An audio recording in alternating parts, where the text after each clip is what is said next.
Yes, again, alright mga minamahal, Alicia ninyo, nagbabalik muli para sa ating panibagong video. So, nasira yung live natin kanina, gawa nga po mga minamahal ng medyo mahina yung signal. 'Di ba? Pag alas 7 talaga, garantisado na mahina ang signal. So, that ang gagawin natin ngayon, magla-live tayo pero hindi na tayo tataon sa punto ng alas 7 kasi medyo mahina nga po talaga mga minamahal ang signal. So, anyway, ituloy natin tong pinag-uusapan natin yan. Nakalagay naman dyan, no? So, breaking news. Senate President Tito Soto confirmed that Senator Loren Legarda was offered the position of Senate President. So, nagkakaroon nga po ng usap po. Actually, nung isang araw ko pa ito narinig. 3 days ago or 4 days ago. 4 days ago, narinig ko na itong usapan. So, ang may pakana daw nito ay itong si Babalina at itong si Caldero Boy. 'Di ba? So, ang aims nila, naglilibot sila na palitan na itong si Senate President Tito Soto. Kasi, yung punto lang naman talaga dito, kaya gusto nilang palitan itong si Tito Soto bilang Senate President, tapos ipalit itong si Loren Legarda, nangangamba sila eh. Nangangamba sila mga minamahal. O, saan sila nangangamba? Dito nga po sa impeachment ni Sara Duterte. Tandaan ninyo, nakapag-create po ng 1/3 votes itong impeachment complaint laban nga po dito kay Vice President Sara Duterte last year.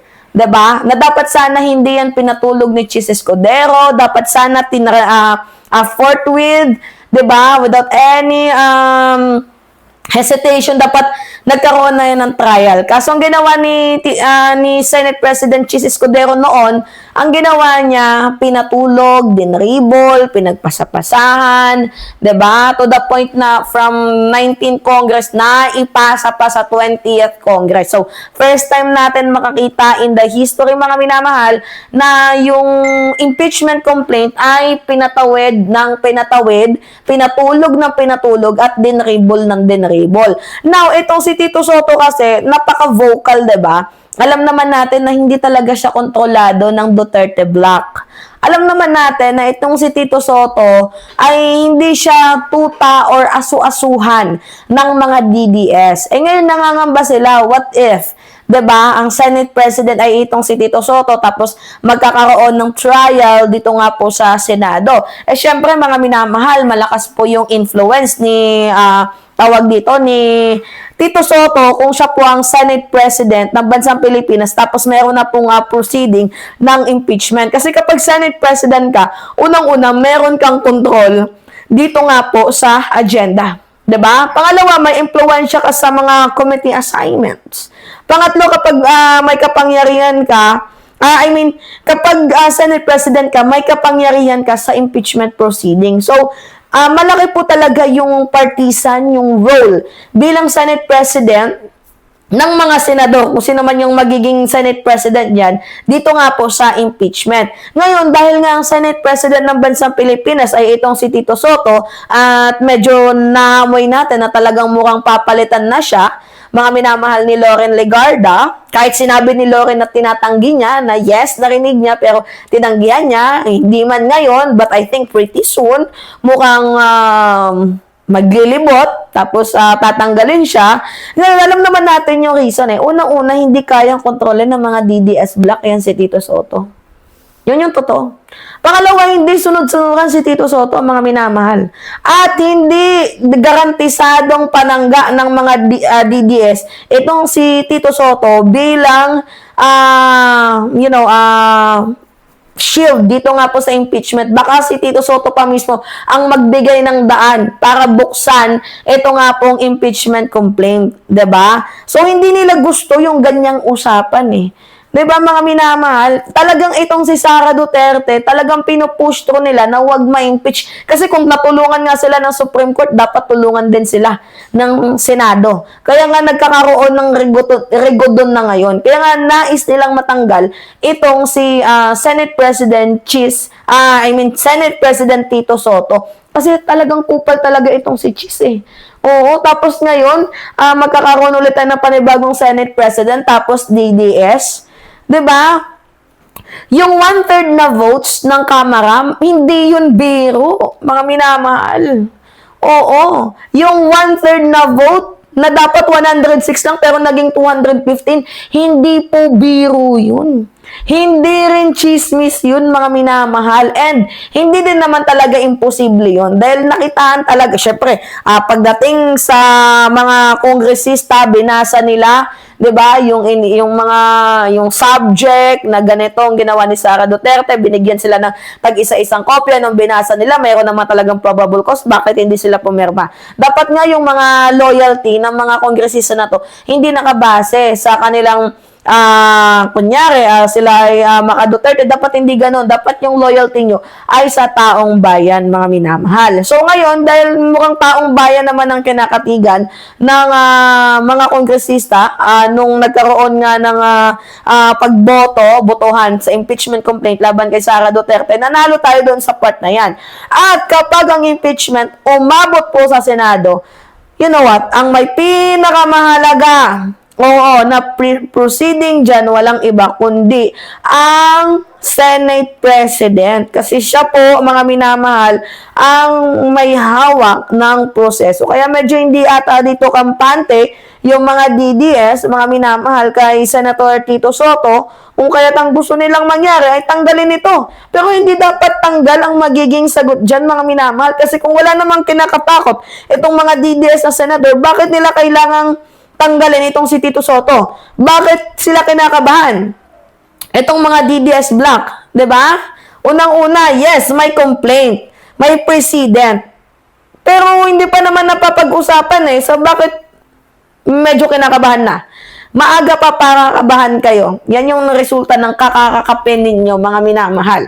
Well, kung sa bagay, alam kasi nila, mga minamahal, na makakalusot sa Kamara yung impeachment complaint ni Vice President Sara Duterte. At yung ating Senate President, very neutral, 'di ba? So, walang garantiyang maililibing talaga ang impeachment kung si Tito Soto, yung Senate President ng bansang Pilipinas. Kaya ngayon gusto nila, mga minamahal, magkaroon ng Senate President na magiging safe. Itong si Vice President Sara Duterte, yung Senate President na kayang i-control ang proseso, yung Senate President na pwedeng mag-delay, mag-deflect, magbara, 'di ba? Magpatulog ulit nitong impeachment, 'di ba? Ngayon, bakit nga ba si Loren Legarda, yung pinili nilang offeran, yung pinili nilang bigyan ng ganyang posisyon? Una, mga minamahal, si Loren Legarda kasi, syempre, medyo malinis-linis din kahit pa paano ang image ni Loren Legarda, 'di ba? May potential nga naman talaga. Kaya nga lang, DDS, mga minamahal, oo. DDS, itong si Loren Legarda. Okay naman si Loren Legarda. Kaya nga lang, wag mo naman sirain. Loren Legarda, yung image mo, 'di ba? Na papasok ka sa posisyon na medyo controversial. Kasi doon pa nga lamang sa paglilibot-libot mo sa prangkisa ng anak mo, meron ka ng potential talaga na ginagamit mo yung powers mo.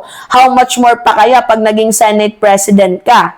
'Di ba, mga minamahal? Kaya gusto nila itong si Loren Legarda kasi mas madali nilang maibenta si Loren sa publiko Kasi medyo hindi naman madaldal itong si Loren.